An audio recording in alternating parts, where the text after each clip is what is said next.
Hello everyone, and welcome to a Fallout 76 update video, because after several hours of downtime, patch 19 is here. And with it comes a lot of stuff, honestly, like more than most people were expecting, and in this video we'll be going over all of that, including a couple of things that weren't super clear within the actual inside the vault patch note thingies.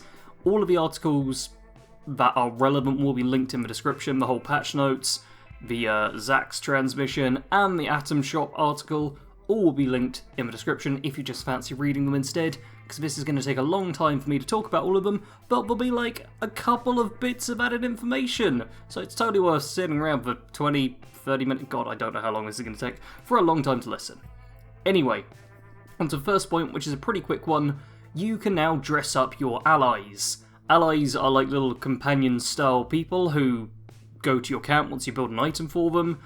I'm sure everyone already is aware of them in general, and you can now go over to them, use a different button, I'm not sure what it is on controller, but it's R on PC, and just dress them up in any outfits you have in your stash. The outfits do stay in your stash, they're just assigned like you would to a mannequin, essentially, but it's a nice little added thing you can do. Also apparently works with Atom Shop items, so I'm totally dressing up people as Grognak, and yeah, that's just a fun little bit.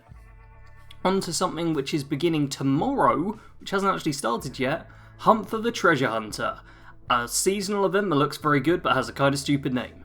So this will start tomorrow, Thursday 21st of... wait, what month are we in? June? May? We're in May. Thursday 21st of May? Yes, 2020, and ends apparently Monday 25th, so it's just an extended weekend. We're going to have Hunt for the Treasure Hunter, where you will be hunting down treasure hunter mole miners across the ash heap.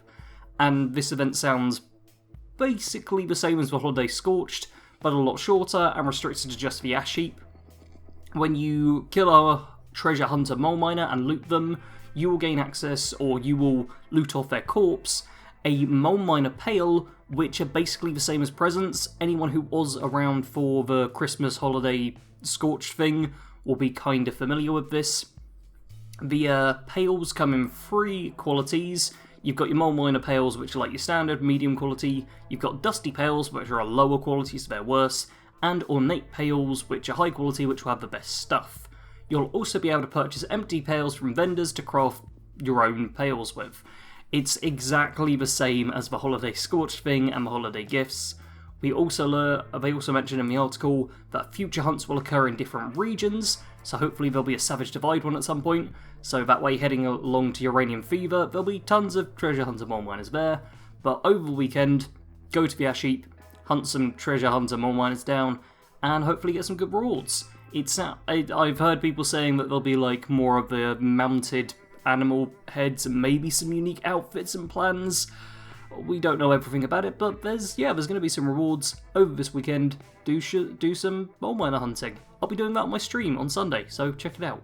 Now, immediately after the Hunt for the Treasure Hunter kind of seasonal event thing ends, we are getting Fasnacht, which is an event we already had in the game before, and is a lot of fun. It starts May 25th, and will be lasting a full week apparently, so presumably the end date will be the 1st of June.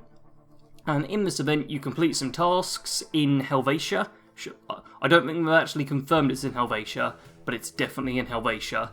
You complete some tasks to get these robots who are in fancy masks to show up and like go on a parade, escort the parade, make sure the robots don't get killed, and then get rewards, including some unique rewards like Fasnacht masks, which we've already seen. There's also a couple in the Atom Shop right now, which, if you want them, you can get them with atoms, but you'll also be able to get other ones. I have made videos on this event before, so if I'm smart, I'll link that down in the description.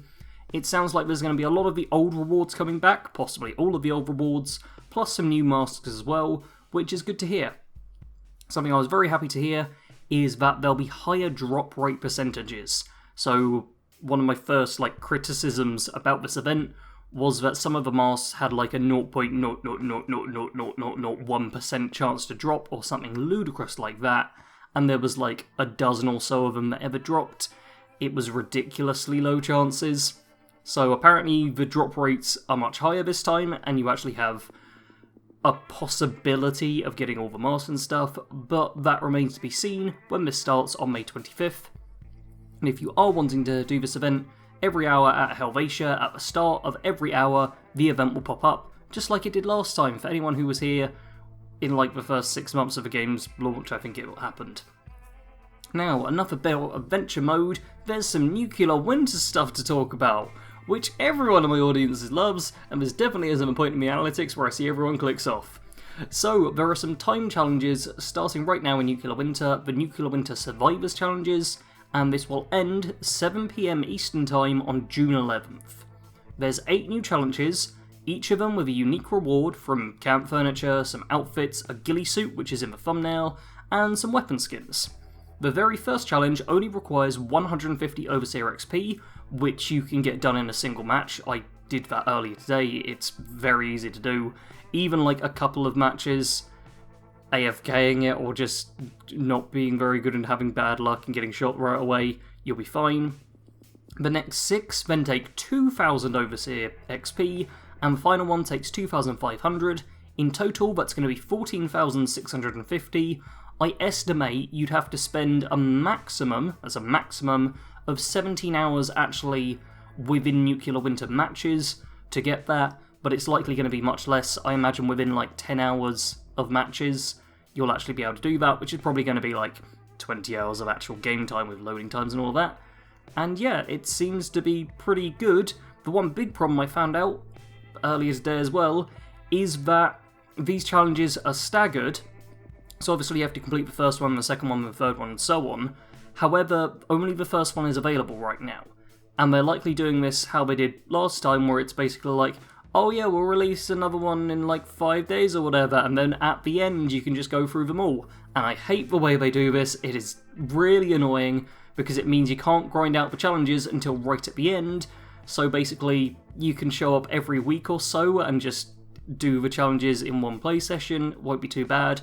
Or if you want to do a huge Nuclear Winter session, you have to basically do it in the start of June and just try and grind through them all at once. I do not like the way they do these challenges, really bugs me, but it's what we're stuck with for now, which sucks.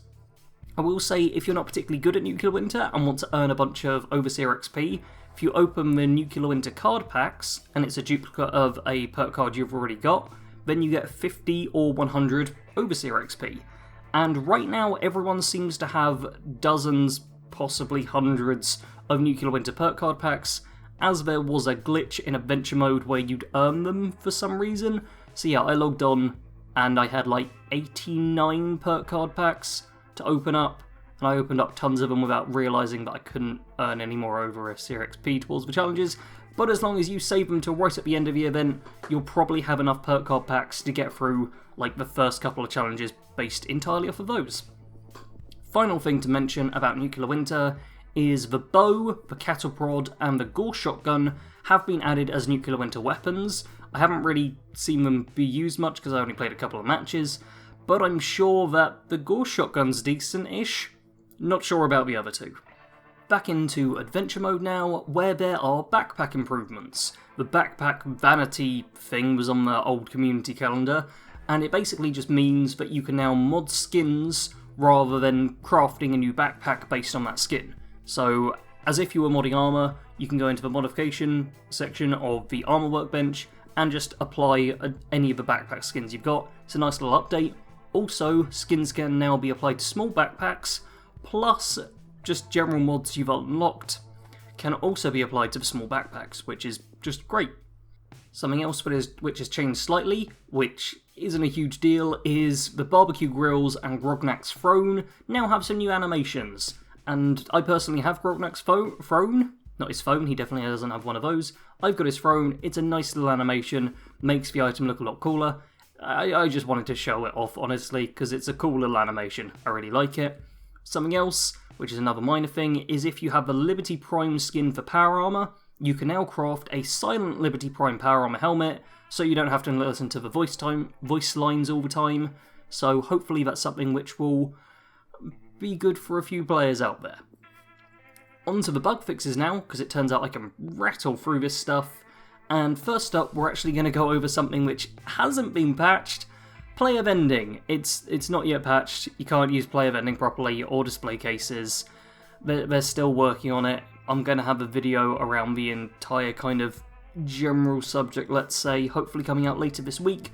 So make sure you're subscribed and click the notification bell so you get to see that when it comes out.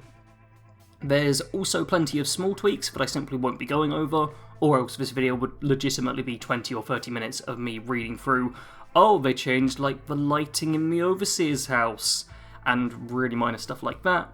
Although I'm sure there'll be people who are like, hey, why didn't you mention that someone's now got a different size nostril or whatever. But onto the stuff I think is most important. First up, allies and camp turrets should no longer just turn kind of hostile towards each other and start blowing stuff up. I heard reports of people having problems with this. I don't actually use turrets at my camp, so I've not struggled with this recently, but hopefully that is all fixed. You will now apparently get some kind of warning that you will become wanted if you lockpick someone's item in a camp. So if someone has a locked door or like a locked water purifier or anything that's locked within their camp, if you unlock it, if you use the picklock skill and unlock it, you will become wanted and people can hunt you down and kill you for a few caps. However, you should now get a warning for that. I know this is something which very rarely happens. You'll kind of do it once and forget about it, but it's nice for that in a warning system. Something that's not so nice is that Athena, an NPC who was also a merchant, no longer has a separate caps pool from the rest of the merchants in the game. So that was something which a lot of players were using to kind of double their revenue, because it meant you could sell to 2 different types of vendors in the game. Nope, can't do that anymore. She's now got the same shared caps pool as everything else, so it's like, what, 1,400 caps, I believe? That's all you get to sell in a day. Now, onto one that's very good after that. Stealth bug, with people crouching down and instantly being detected because they had like multiple stealth things affecting them. That should be fixed. Stealth builds should be working almost the same as they were previously now. So if you're stealth, that is a big bonus.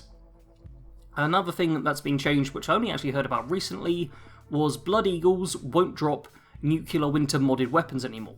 And what I mean by that is apparently they were dropping like laser rifles or whatever generic standard weapon they were dropping. It was the Nuclear Winter variant rather than Adventure Mode variants. And those weapons behave kind of differently, so I'm sure some people were trying to exploit them in some way to be stupidly powerful and one-shot the Queen or ridiculous stuff like that. Now back over to something people won't like. The Free Radicals mask apparently is no longer legendary. So yes, if you got the Free Radicals mask, it shouldn't have a legendary effect anymore, should just be a standard cosmetic. And if you then do the Wayward questline to go and get it, no longer going to be legendary. I understand why they did this, I also understand why a lot of people are annoyed. Now, next one, the That's Unknown should now spawn at level 50 if over level 50.